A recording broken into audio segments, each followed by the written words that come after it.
जय जय श्री राधे श्री हरिवंश राधा वल्लभ लाल की जय हो। सभी संतों हरि भक्तों की जय हो। पूज्य गुरुदेव महाराज की जय हो। भगवत गीता की जय हो। सभी संतों हरि भक्तों की जय हो।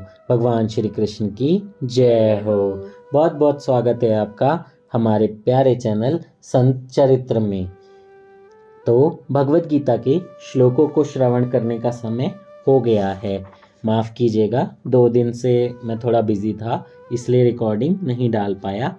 आज हम भगवत गीता के 13 और 14 श्लोक का श्रवण करेंगे। जय श्री राधे श्री हरिवंश। अगर आपके घर में भी भगवत गीता है तो आप भी ज़रूर एक श्लोक डेली अपने प्रभु को, भगवान श्री कृष्ण को, राधा रानी को, भगवान शिव शंकर को, जो भी आपके घर में भगवान हो उनको एक श्लोक पढ़कर जरूर सुनाइए। अगर आपको संस्कृत पढ़ने में परेशानी हो रही हो तो आप हमारा वीडियो भी चला सकते हैं, ऑडियो भी डाउनलोड कर सकते हैं और आप भगवान को सुना सकते हैं। जय जय श्री राधे। आइए श्लोक नंबर 13 का श्रवण करते हैं।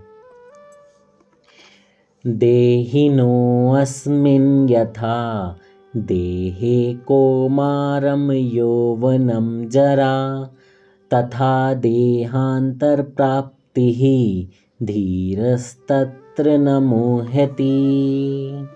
इसका अर्थ, जिस प्रकार शरीरधारी आत्मा इस शरीर में बाल्यावस्था से तरुणावस्था में फिर वृद्धावस्था में निरंतर अग्रसर होता रहता है, उसी प्रकार मृत्यु होने पर आत्मा दूसरे शरीर में चला जाता है। धीर ऐसे व्यक्ति परिवर्तन से मोह को प्राप्त नहीं होता। ये कौन कह रहा है? ये भगवान श्री कृष्ण जो हैं वो अर्जुन को समझा रहे हैं, क्योंकि अर्जुन ने उन्हें अपना गुरु माना और गुरु मानकर उनसे प्रश्न किया। तो इसका तात्पर्य भी पढ़ लेते हैं। प्रत्येक व्यक्ति एक विशिष्ट आत्मा है। वह प्रतिक्षण अपना रूप बदलता रहता है और अपना शरीर भी बदलता रहता है, कभी बालक के रूप में, कभी युवा, फिर वृद्ध पुरुष के रूप में। तो भी आत्मा वहीं रहता है, उसमें कोई परिवर्तन नहीं आता। यह आत्मा मृत्यु होने पर अंतोगतवा एक शरीर बदलकर दूसरे शरीर में देहांतरण कर जाता है और अगले जन्म में इसको शरीर मिलना अवश्यम भावी है, चाहे वह शरीर आध्यात्मिक हो या भौतिक। अतः अर्जुन के लिए ना तो भीष्म ना ही द्रोण के लिए शोक करने का कोई कारण था, अपितु उसे प्रसन्न होना चाहिए था कि वे अपने पुराने शरीरों को बदलकर नए शरीर ग्रहण करेंगे और नई शक्ति प्राप्त करेंगे। ऐसे शरीर परिवर्तन से जीवन में किए कर्म के अनुसार नाना प्रकार के सुखोपभोग या कष्टों का लेखा जोखा होता है। क्योंकि भीष्म एवं द्रोण साधु पुरुष थे, इसलिए अगले जन्म में उन्हें आध्यात्मिक शरीर प्राप्त होगा, नहीं तो कम से कम उन्हें स्वर्ग में भोग करने के अनुरूप शरीर तो प्राप्त होंगे ही। अतः दोनों ही दशाओं में शोक का कोई कारण नहीं था। जिस मनुष्य को आत्मा, परमात्मा तथा भौतिक और आध्यात्मिक प्रकृति का पूर्ण ज्ञान होता है, वह धीर कहलाता है। ऐसा मनुष्य कभी भी शरीर परिवर्तन द्वारा ठगा नहीं जाता।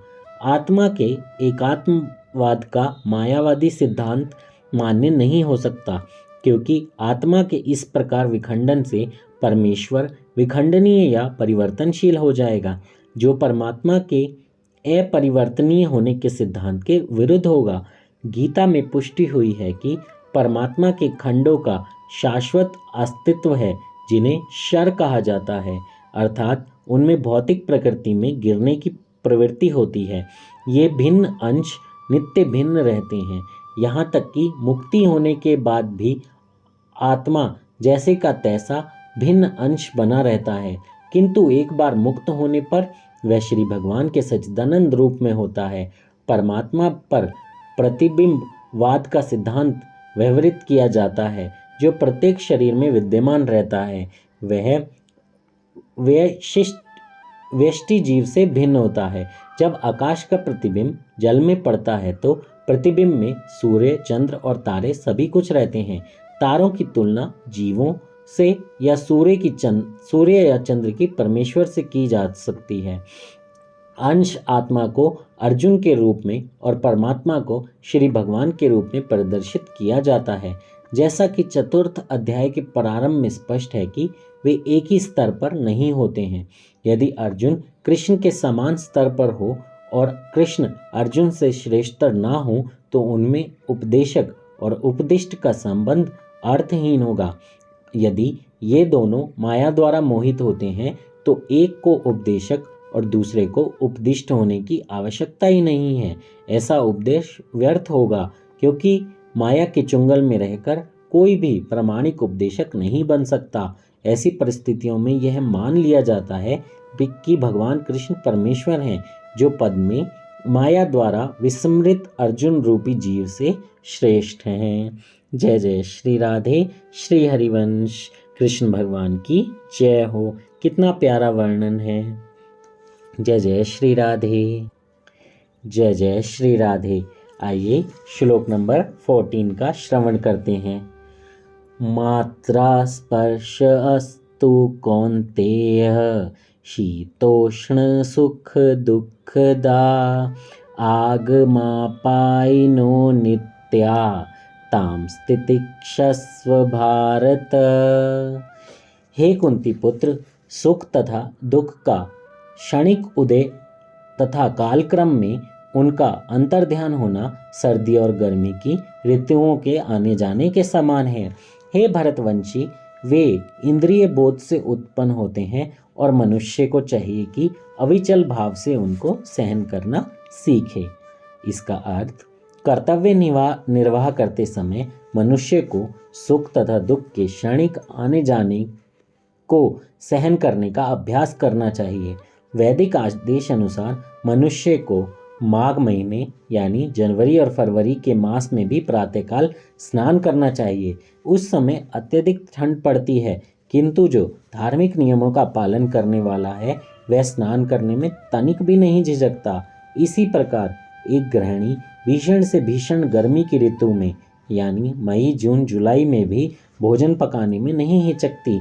जलवायु संबंधी असुविधाएं होते हुए भी मनुष्य को अपना कर्तव्य निभाना होता है।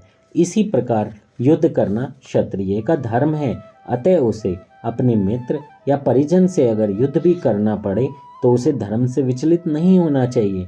मनुष्य को ज्ञान प्राप्त करने के लिए धर्म के विधि विधान पालन करने होते हैं, क्योंकि ज्ञान तथा भक्ति से ही मनुष्य अपने आप को माया के बंधन से छुड़ा सकता है। अर्जुन को जो दो नामों से संबोधित किया गया है वह भी बहुत महत्वपूर्ण है।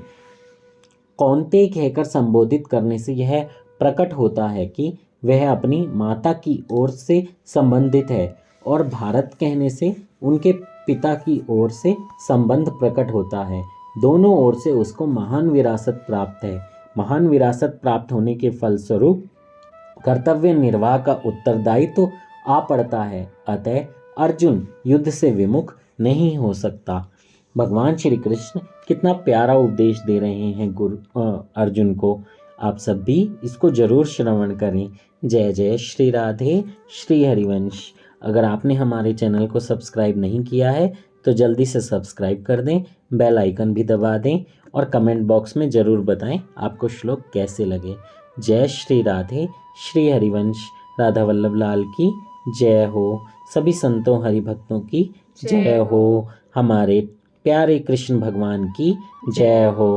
भगवत गीता की जय हो। आज के आनंद की जय हो। सभी भक्तजनों को राधे राधे। राधे राधे। राधे राधे।